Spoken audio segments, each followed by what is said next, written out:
पिताजी ने तो ट्रेडिशन करते आ रहे हैं। हाँ। आपने क्या नई टेक्नोलॉजी अपनाई कि जो सोयाबीन अच्छा उत्पादन दे? किसान को मेरा यही मैसेज है कि आप हमेशा ब्रांडेड और गुणवत्ता युक्त खाद का ही अपनी जमीन में प्रयोग करें। सुपर फास्फेट हमेशा कौन सा यूज करते हैं? खेतान का सर जो अच्छा। सिंगल सुपर फास्फेट है, मैंने ये जज किया है कि अगर सुपर फास्फेट अगर डालता रहेगा, उसके बच्चे हैं उसके लिए सही छोड़ के जाए, उर्वरक क्षमता छोड़ के जाएगा। अदरवाइज अगर डीएपी यूरिया ज्यादा उपयोग किया उसमें तो हार्डनेस तो आती है। उत्पादन बढ़ाए और लागत कैसे कम की? जो वैज्ञानिक ने सिफारिश करी है मात्रा की, ये देना जरूरी है। अगर हम इससे कम देंगे तो उत्पादन घटेगा, और इससे अगर ज्यादा मात्रा में हम देंगे तो हमारी लागत बढ़ेगी, उत्पादन नहीं बढ़ेगा। सभी किसान को क्या संदेश देना चाहते? जयराम जी। जयराम जी सर। क्या नाम है साहब का? मेरा नाम सर विशाल कुमावत है। मैं मुंजाखेड़ी गांव से, उज्जैन जिले से। अच्छा, उज्जैन के आसपास ही गाँव। चलो, क्या पानी वानी इस बार कैसा गिर रहा है? अच्छी हुई सर बारिश अच्छी है। मतलब आने वाली फसल के लिए सफिशिएंट पानी है। सोयाबीन का क्या कह रही, बढ़िया हो जाएगी? सोयाबीन तो सर ऐसे ही है, अभी तो बड़ी हालचाल नहीं है सोयाबीन के, बारिश की वजह से। अच्छा, बारिश की वजह? हाँ, वो ज्यादा पानी गिरने से थोड़ी सोयाबीन खराब हो चुकी है। नहीं, उत्पादन तो अच्छा आएगा। हाँ, उत्पादन तो लगभग मतलब थोड़ा बहुत गिरेगा, 20 से 30%, बाकी ठीक है। अच्छा विशाल जी, ये बताओ कि आप खेती में कब से आ गए? खेती बाड़ी खेती में सर कम से कम मेरी 17 साल की उम्र थी जब से मैं खेती में आ गया। अच्छा। हाँ, हमारे पापा के साथ में ही पढ़ाई करते हुए आपने खेती में, अच्छा, खेती बाड़ी पे ध्यान दिया। हाँ। मतलब कोई बाहर आ गया था पारिवारिक, क्या आप शौक से करते हो? सर मेरी रुचि शुरू से ही खेती में ही है, क्योंकि मैं शुरू से ही घर वालों को, फैमिली भी पूरी खेती का काम करती है, तो शुरू से उनको देखता आ रहा हूँ, तो मेरी भी धीरे धीरे रुचि उसमें खेती रुचि। हाँ। और आपने एग्रीकल्चर ग्रेजुएशन उज्जैन से किया ना? हाँ, बीएससी एग्रीकल्चर ऑनर्स कर रखा है। अच्छा, ऑनर्स कर रखा है। चलो, अच्छी बात है। सब कितना दूर पड़ता था आपका गाँव से उज्जैन? सर यही 18 किलोमीटर डेली आपका आना जाना? डेली। आपके यहाँ हमेशा फसल खरीफ में कौन सी लेते हैं? सर खरीफ में हम हमेशा ऐसे सोयाबीन ही लेते हैं। हाँ, मेनली अपने मालवा में सोयाबीन ही है। अच्छा, तो इसकी तैयारी के लिए विशाल भाई, आपने जो पिताजी ने तो ट्रेडिशन करते आ रहे हैं, आपने क्या नई टेक्नोलॉजी अपनाई कि जो सोयाबीन अच्छा उत्पादन दे? आपने कुछ सबसे पहले तो हम खेत को जैसे बारिश से पहले उसको प्रिपेयर करते हैं, अच्छी जुताई करके, गहरी जुताई करके, पाटा आटा चला के खेत को समतल बना देते हैं जी। फिर उसके बाद में हम सुपर का इस्तेमाल करते हैं। अच्छा, सुपर मतलब जून में डाल देते हैं? हाँ, बुआई के 2 से 4 दिन पहले ही डाल देते हैं जी, खेत तैयार करने पे। जैसे कि आपकी जो कंपनी का है, खेतान कंपनी का जो सुपर है, हम उसका हमेशा उसका ही उपयोग करते हैं सोयाबीन में। और फिर उसके बाद में सोयाबीन की जो अच्छी वेराइटी है, जो रजिस्टर्ड वेराइटी है, उसकी बुआई करते हैं। अच्छा, उसकी बुआई करते हैं। मतलब हमेशा वेराइटी सोयाबीन की आप सिलेक्शन करके ही डालते हैं? सिलेक्शन पहले कर डालते हैं। सुपर फास्फेट हमेशा कौन सा यूज करते हैं? खेतान का सर जो सिंगल सुपर फास्फेट है। आपके पिताजी भी यही उपयोग करते थे? हाँ, वो भी यही उपयोग करते थे, खेतान का ही। तो आपको ऐसा लगा कि खेतान में गुणवत्ता अच्छी है, इसीलिए उपयोग करते हैं? आपके पिताजी ने बताया कि आप केवल जो 10 किसान डालते हैं उसके देखे थे कि शुरू कर दिया? दूसरे किसान जो और भी कुछ डालते हैं, जैसे हमारे पड़ोस में किसी ने अलग डाला है, हम खेतान डालते हैं, तो उसमें थोड़ी देर क्वालिटी में अंतर आता है। अपने खेतान वालों को अच्छा फायदा मिलता है, जैसे आपने जज किया गांव में कंपैरिजन। चलो, अच्छी बात है विशाल भाई। भाई यही तो एजुकेशन वाले जो किसान है, जो एजुकेटेड किसान है, वही यही तो आंखें रखता है और वही आगे बढ़ता है। चलो, अच्छी बात है। तो मतलब हमेशा खरीफ में आपके यहाँ सोयाबीन ही होती है? मक्का, ज्वार, ये बाजरा वगैरह नहीं अपने मेन सोयाबीन। तो कितने बोरी प्रति बीघा डालते हैं आप सुपर फास्फेट? सर हम 1.5 से 2 बोरी डालते हैं। 2 बोरी 1 बीघे में? 1 बीघे में। हाँ। तो इसमें सुपर फास्फेट में क्या क्या चीज है? आपको क्या, आप तो एग्रीकल्चर ग्रेजुएट भी हो? सर तो उसके अंदर हमको सल्फर मिलता है, फिर उसके बाद जिंक वाला लेते हैं तो जिंक मिलता है जी, और कैल्शियम और बोरॉन मिलता है। बोरॉन मिल जाता है, और फास्फोरस 16% तो आपको मिल ही जाता है। बिल्कुल सही बात। फास्फोरस का स्रोत है वो। और जमीन को क्या भुरभुरा रखता है, कठोर करता है? जमीन को भुरभुरा रखता है। अच्छा, वो डीएपी तो हम ज्यादा अगर डालते हैं तो जमीन को फिर कठोर करता है, इसलिए हम डीएपी डालते ही नहीं। सुपर फास्फेट का ज्यादा उपयोग करते हैं तो जमीन अपनी भुरभुरी बनी रहे, और आगे वाली पीढ़ी को अपन भुरभुरी जमीन, उर्वरक क्षमता उसकी खत्म नहीं हो, उसको दे के जाएंगे। ऐसा मैंने जज किया है मार्केटिंग में। मेरे को 32 सालों की नौकरी करते हुए मैंने ये जज किया है कि अगर जैविक और सुपर फास्फेट अगर डालता रहेगा तो जमीन उसके पैतृक जो नीचे बच्चे हैं उसके लिए सही छोड़ के जाए, उर्वरक क्षमता छोड़ के जाएगा। अदरवाइज वो डीएपी यूरिया ज्यादा उपयोग किया उसमें तो हार्डनेस तो आती है, नो डाउट। चलो अच्छी बात है। तो ये खरीफ में आपके सोयाबीन पर एकड़ क्या उत्पादन आया था आपके यहाँ? सर 1 एकड़ में 7 से 8 7-8 कुंटल, मतलब बीघा के 4 कुंटल एवरेज? 4 कुंटल एवरेज आता है।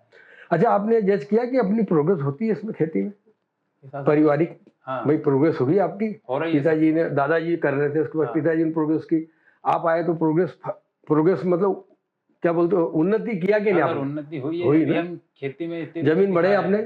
जमीन भी बड़ी है, बड़ी था। चलो, अब रबी में विशाल भाई आप क्या लेते हो? सर रबी में हम इसके बाद में आलू, प्याज और लहसुन मेन। अच्छा, तीनों फसल करते हैं? तीनों। और इसके अलावा फिर जैसे जो जमीन लीज पर रखते हैं या कोई ठेके पे जमीन लेते हैं तो उसमें फिर गेहूं की फसल करते हैं। अच्छा, उसमें गेहूं भी ले लेते हैं। तो आलू में, आलू आपके उज्जैन का आलू फेमस है। उज्जैन, शाजापुर, नो डाउट आपका देवास, इसमें ये आलू आपको चिप्स में क्यों चलता है?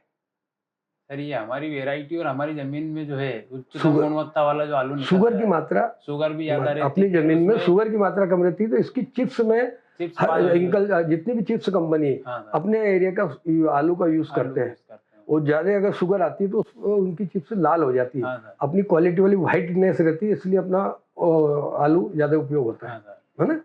ये आपने विशेषता देखी। ज्यादातर आलू हमारा ही पास होता है, तो उस वजह से आलू का उत्पादन भी अच्छा है और उसको फिर बेचने में भी समस्या नहीं आती है। बिल्कुल सही है। तो आलू की, अच्छा जब आपने सोयाबीन की तैयारी बताई, जैसे आलू की तैयारी कैसे करते हो विशाल भाई? सर आलू में भी जैसे हम खेत की तैयारी करते हैं तब उसमें हम सुपर उड़ा देते हैं खेतान का। जी, अच्छी गहरी जुताई कर देते हैं। गहरी जुताई करके खेत को समतल बनाते हैं तो उसके समय ही हम सुपर डाल देते हैं उसमें, और फिर आलू की बुआई करते हैं तो उसमें बुआई के साथ में एनपीके का उपयोग करते हैं। अच्छा। और एनपीके हमेशा हम क्रफ्को, किसान और इफको जो ब्रांड कंपनी है इसका ही इस्तेमाल करते हैं। हाँ, मतलब आपके हमेशा विशाल भाई चॉइस है कि ब्रांडेड कंपनी का ही उपयोग करेंगे तो आपकी प्रोग्रेस अच्छी खेती में होगी, उत्पादन अच्छा। ये आपने ये देखा है।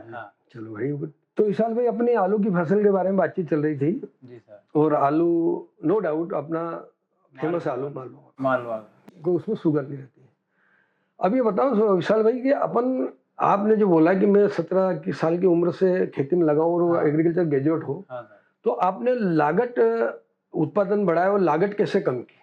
सर पहले क्या था कि जो हमारा आस पड़ोस के किसान थे और हमारे पिताजी थे वो अंधाधुंध जो है खाद का इस्तेमाल करते थे। उनको पता तो नहीं है कि कौन सी फसल में कितनी मात्रा में कौन सा खाद डालना, कौन सा। अच्छा, तो वो सब मतलब अनबैलेंस खाद चलता था, अनबैलेंस खाद डालते थे कि मान लो पड़ोसी ने इतना डाला है तो हम उससे ज्यादा डालेंगे तो उससे हमारी फसल ज्यादा होगी।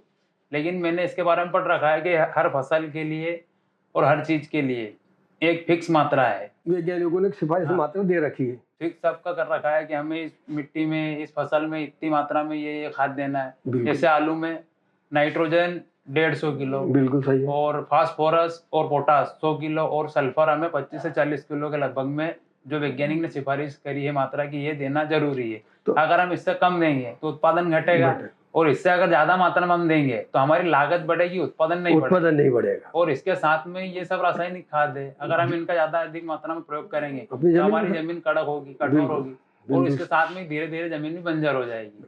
तो मैंने सर क्या करा कि फिर हम जैसे सुपर का इस्तेमाल करते हैं तो सुपर में ऑलरेडी सर सल्फर मिल ही रहा है, तो हमें अलग से सल्फर देने की आवश्यकता नहीं है। तो वहां पे हमारी क्या हुई, लागत बच गई, कम हो गई। Very good.